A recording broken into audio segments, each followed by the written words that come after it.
Secretariat പടിക്കലിലെ സമരം തുടരുകയാണ്.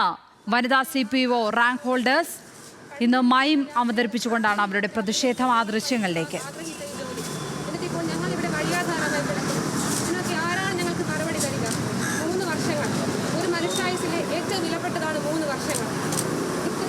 മറ്റുള്ളവരുടെ പരിഹാസങ്ങൾ, വീട്ടുകാരുടെ, നാട്ടുകാരുടെ, സമൂഹത്തിന്റെ പരിഹാസങ്ങൾ ഏറ്റുവാങ്ങി ഞങ്ങൾ ഇന്ന് ഇവിടം വരെ ഇപ്പോഴത്തെ ശിക്ഷയാക്കേണ്ട അവസ്ഥയിലാണ്. ഞങ്ങൾക്ക് എന്താണ് സർക്കാരെ നീതി ഉണ്ടാകുക?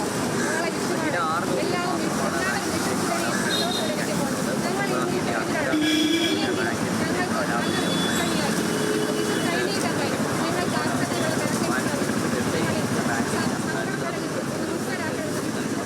അപേക്ഷയാണ് ഞങ്ങളുടെ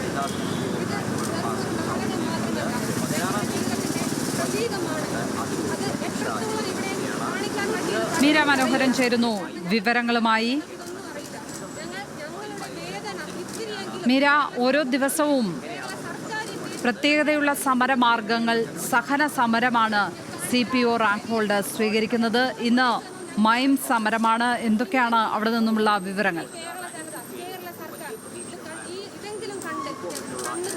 ലക്ഷ്മി, ഈ റാങ്ക് ലിസ്റ്റിന്റെ കാലാവധി അവസാനിക്കാൻ 6 ദിവസം മാത്രമാണ് ഇനി ബാക്കി. ആ ഒരു സാഹചര്യത്തിലാണ് ഇവരുടെ പഠനകാലം മുതൽ ഈ തെരുവിൽ ഈ സമരത്തിലിരിക്കേണ്ട അവസ്ഥ വരെയുള്ള കാര്യങ്ങളൊക്കെയും സംഘടിപ്പിച്ചുകൊണ്ട് ഒരു മൈം ഇവരിന്ന് ഇവിടെ അവതരിപ്പിക്കുന്നത്. സെക്രട്ടേറിയറ്റിന് മുൻപ് അല്പം മുൻപായിരുന്നു ഈ മൈം ആരംഭിച്ചത്. ആദ്യം പഠന കാലഘട്ടത്തിലെ ദൃശ്യാവിഷ്കാരം കാണിച്ചു. ഇപ്പോൾ ആ ലിസ്റ്റ് വന്നതിന് ശേഷം വേക്കൻസി ഇല്ലാത്തതിന്റെ പേരിൽ അവരുടെ നിയമനം നടക്കാത്ത ആ പ്രതിസന്ധി ഉൾപ്പെടെയാണ് നമുക്ക് ദൃശ്യങ്ങളിൽ അവർ കാണിക്കുന്നത്. നമുക്ക് കാണാൻ സാധിക്കും, മുഖത്ത് ചായം ഉൾപ്പെടെ, കോമാളിയെ പോലെ ചായം ഉൾപ്പെടെ തേച്ചുകൊണ്ടാണ് ഈ ഒരു മൈമിൽ അവർ ഓരോരുത്തരും പങ്കെടുക്കുന്നത്. നിലവിൽ 2 പേർ നിരാഹാര സമരത്തിലുമാണ്. ഏപ്രിൽ 2-നാണ് ഇവർ ഈ സെക്രട്ടേറിയറ്റ് പടിക്കലിൽ ഈ സമരം ആരംഭിച്ചത്.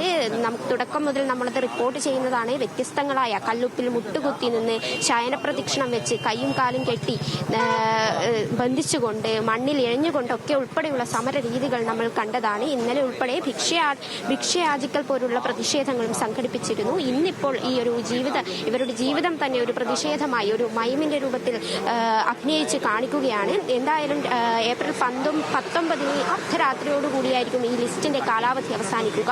അവധി ദിവസങ്ങൾ കൂടി വരുന്നതിനാൽ 3 പ്രവൃത്തി ദിനങ്ങൾ മാത്രമാണ് ഇനി സർക്കാരിന്റെ മുന്നിലുള്ളത്. 30% താഴെ മാത്രമാണ് ഈ ഒരു ലിസ്റ്റിൽ നിയമനം നടത്തിയിട്ടുള്ളത് എന്നാണ് മനസ്സിലാക്കാൻ സാധിക്കുന്നത്. വിവരാവകാശ നിയമപ്രകാരം 570 ഒഴിവുകളുണ്ടെന്നാണ് നമുക്ക് മനസ്സിലാക്കാൻ സാധിക്കുന്നത്. എന്ത് തന്നെ ആയാലും വ്യത്യസ്തമായ സമര രീതികൾ കൊണ്ട് അവർ ഈ സെക്രട്ടേറിയറ്റിന് മുന്നിൽ സമരം തുടങ്ങിയിട്ട് 12 ദിവസമാണ് തുടരുന്നത്. മുൻവർഷങ്ങൾ ഉൾപ്പെടെ 80% അധികം നിയമനം നടത്തിയിട്ടും ഈ വർഷം ഇത് ഇത്രയും കുറഞ്ഞത് 50% പോലും ഇല്ലാത്ത അവസ്ഥയാണ് ഇവരെ ഓരോരുത്തരെയും ഈ സെക്രട്ടേറിയറ്റ് പടിക്കലിൽ എത്തിച്ചത്. എന്തായാലും ഇപ്പോൾ ഈ സമരത്തിൽ ഇരിക്കുന്നവരെല്ലാവരും ഉൾപ്പെടെ ഈ മൈമിന്റെ ഭാഗമായി തന്നെ പ്രതിഷേധമായി രംഗത്ത് എത്തിയിരിക്കുകയാണ്. ലക്ഷ്മി.